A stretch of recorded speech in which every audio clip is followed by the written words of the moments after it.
All right, good morning, everybody. Thank you all for showing up this morning. To officially welcome back Kelly Krauskopf as President of Basketball Business Operations for the Indiana Fever. No one predicted this outcome. The Indiana Fever's own leader, the official perched at the peak of the whole group, finally voiced the hidden truth quite clearly. And what she uttered didn't merely stir concern. It set the entire hoops world on fire. Because for the first time, the facts about what's truly occurring within that club, the schemes, the stress, the locker room vibes, the feud between crafting a label and crafting a champ, all of it burst wide open.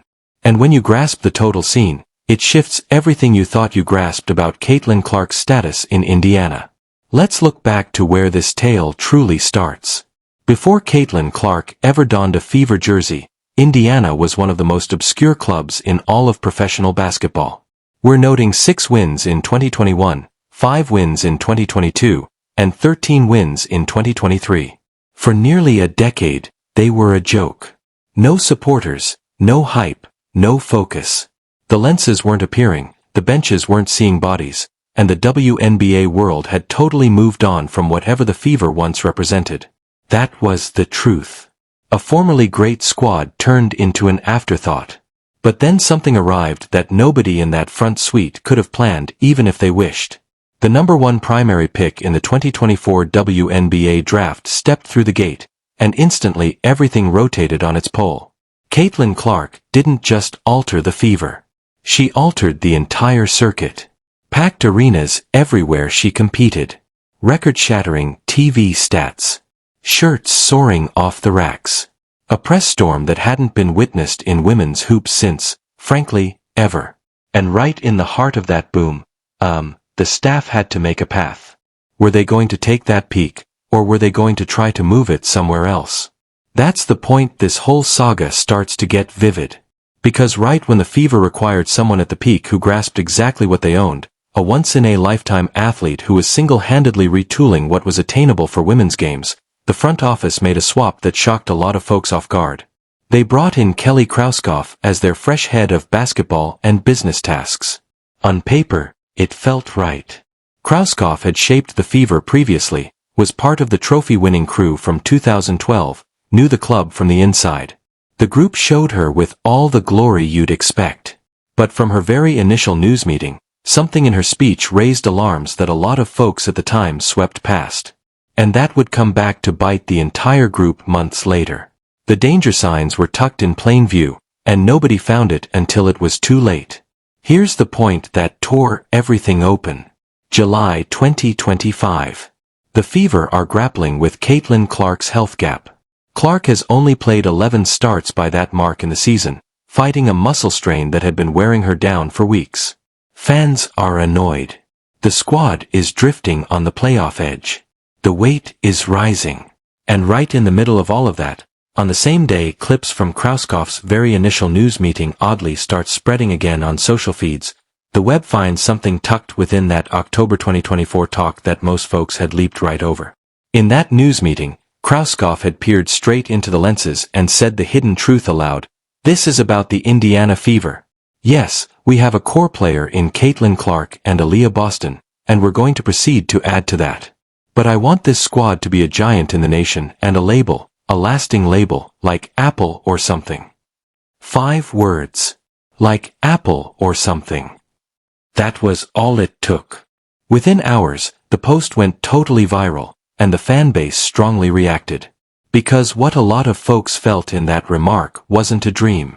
It was a hint. The feedback was unlike anything the Fever front office had seen before. Fans weren't just mad. They were enraged in a way that was planned, loud, and impossible to miss. The link to Apple felt different because of what Apple actually performed. They shaped their brand purely around one creator, Steve Jobs. And the second he was gone, the whole firm nearly failed. So when Clark's backers heard the Fever leader reach for that specific metaphor, they heard something in it that felt telling.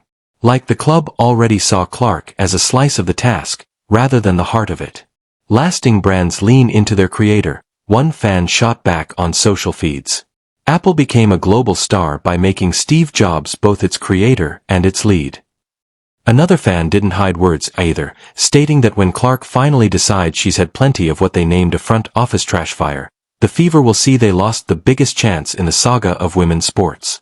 The chat sites, the feedback areas, the posts, they all surged with the same basic feeling. You do not minimize the most vital player this club has ever owned.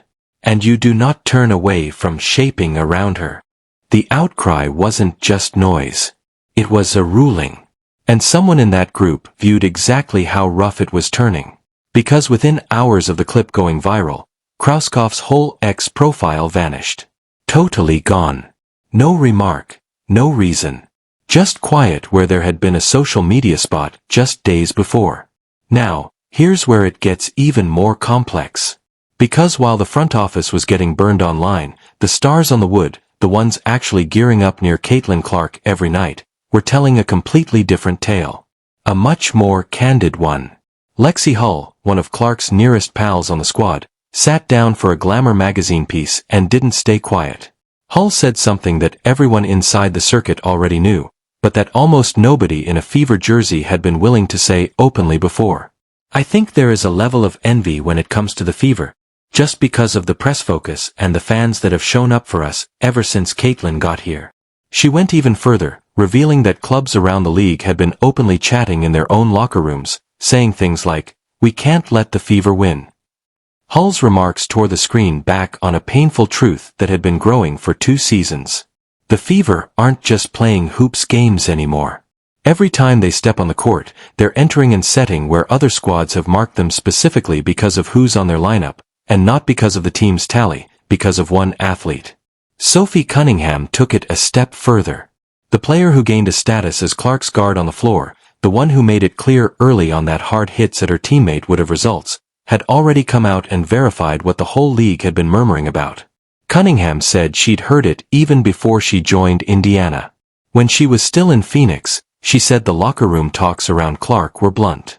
That rivals weren't just trying to win. They were trying to prove a point. That story of hitting Clark physically, of giving her a welcome to the W start that never seemed to end, had been noted all season long. The rough play aimed at Clark was at a level that stood out even to casual viewers. And by the time her muscle hurt shut her season down just 13 games in, a lot of people were asking tough questions about whether the whistles had shielded her the way it should have. The reply, according to a growing number of people paying close focus, was no. But that was just the crust of what was surging underneath. Because while all of this was playing out openly, the inside tale of what it's actually like to be a teammate of Caitlin Clark's was starting to come out. And it wasn't what the judges had been foreseeing.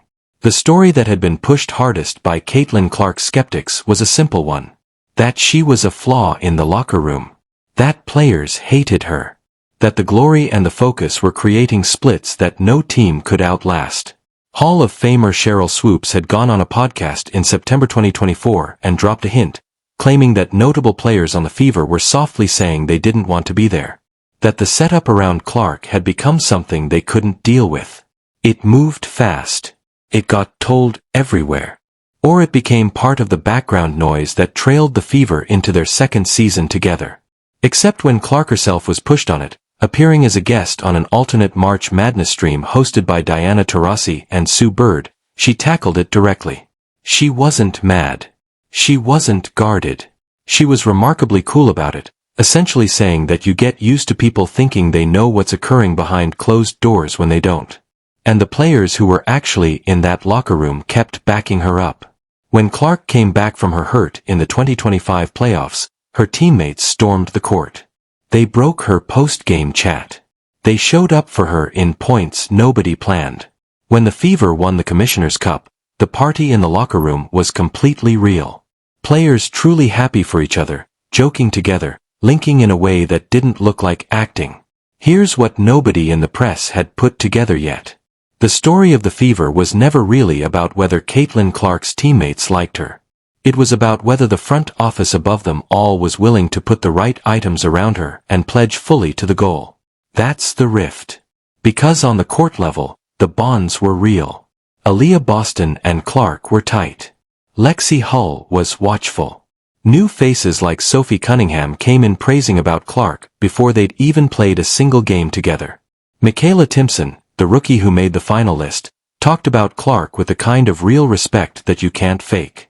When Clark left notes on Instagram after the growth draft took two of her teammates, writing words like "My Aussie for life" for Chloe Bibby and "See by love you" for Christy Wallace, the warmth wasn't faked. These were real bonds. But bonds alone don't win trophies. And that's the strain that was sitting at the heart of everything. What Kelly Krauskopf said in that October 2024 news meeting, the full version, not just the Apple audio clip, actually held something that a lot of people missed in the rush to be shocked. When Krauskopf said she wanted the Fever to be a lasting brand, she also talked about the long path. She said that Caitlin Clark was 10 years old when Indiana won its only crown in 2012. That sometimes it takes a decade to get to the next step. Might that the group had been shaping for someone else all along, sowing seeds for a 10-year-old somewhere who would be moved by what the Fever were doing right now. Whether you feel that's intent or avoidance depends entirely on what you trust the front office's true goals are. But what can't be argued is this. The fans who showed up for the Fever starting in 2024 didn't show up because of a label. They showed up because of a player. They drove hours. They paid costs that the WNBA had never seen before. They watched games at levels that the league had never dreamed of. And when Clark wasn't on the floor due to harm, the interest vanished in ways that were certain, recorded, and openly debated. Ticket sales sank. TV numbers fell. The reality of what Clark meant to that franchise in cold, in firm terms, was certain. And yet the message coming from the peak of the group kept moving back to the team, the label, the firm, as if the person driving all of that focus was somehow apart from it. Krauskopf did say one thing in that news meeting that felt different from the rest. She said that if you're a clever hoops player and you watch the way Caitlin Clark plays, you would want to play with her. And that turned out to be more factual than even she likely knew at the time. Because the Fever's ability to hire had softly become one of the most vivid stories in the WNBA. Players were taking wage cuts to come to Indiana. Veterans were making choices based on the chance to play alongside Clark. And the fan base that Clark had built wasn't just filling sheds, it was creating a setting where players wanted to be part of something larger than a normal WNBA season. The Fever had become, almost despite themselves, one of the most wanted spots in the league. Not because of a label tactic, because of a hoops player who made everyone around her better and played in a way that filled halls wherever she went. Now enter 2026 and everything the Fever are stepping into going ahead. The squad lost two players in the WNBA growth draft. Chloe Bibby to Portland, Christy Wallace to Toronto. Clark herself dealt with a season that was supposed to be her breakout second year and turned into a horror of hurts that capped her to just 13 normal season games. Despite that, she still put up 16.5 points, 8.5 dimes, and 5 boards in the games she played. Still made the All-Star game. Still was the heart of mass for the entire league, even when she was sitting on the sideline in casual clothes. And underneath all of it, the Fever were working on a $78 million training center that Krauskopf called the base for the next generation. A facility that won't even open until 2027. Crafted to be the kind of home spot that draws top talent for years to come. The building blocks are there. The question is whether the people making the choices above the wood grasp what they actually own. And whether they're going to build around it before it's too late. The larger truth, the one that sits underneath every talk about the Fever's front office, every dispute about Clark's teammates, every hot take about locker room stress, is actually much simpler than any of it. This is a club that went from 5 wins a season to becoming the most viewed team in women's hoops in a single year. That's not a fix. That's a revolt. And revolts don't happen because of label tactic slides.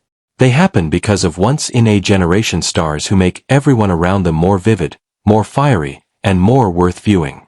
The Fever leader speaking out about building an Apple-level label sparked a storm because fans knew the threat in that framing. The same threat that killed other clubs that tried to swap their superstar with a logo. The players in that locker room know the truth better than anyone. They've played next to it, and they've seen it up close.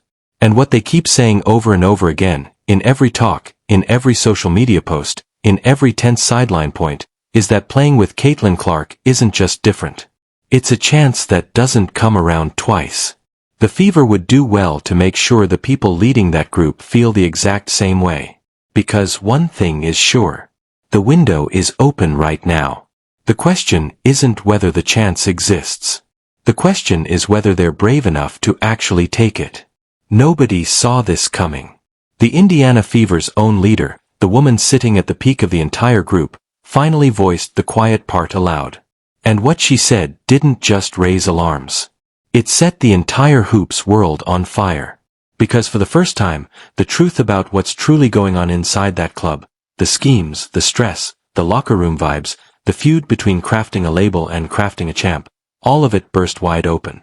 And when you grasp the total scene, it shifts everything you thought you knew about Caitlin Clark's status in Indiana. Let's go back to where this tale truly starts. Before Caitlin Clark ever put on a Fever jersey, Indiana was one of the most obscure clubs in all of professional hoops. We're noting 6 wins in 2021, 5 wins in 2022, and 13 wins in 2023. For nearly a decade, they were a joke. No fans, no hype, no focus. The lenses weren't coming. The crowds weren't filling seats. And the WNBA world had totally moved on from whatever the Fever once were. That was the truth. A once proud club turned to an afterthought. But then something arrived that nobody in that front suite could have planned even if they tried. The number 1 primary pick in the 2024 WNBA draft walked through the gate. And instantly, everything moved on its pole.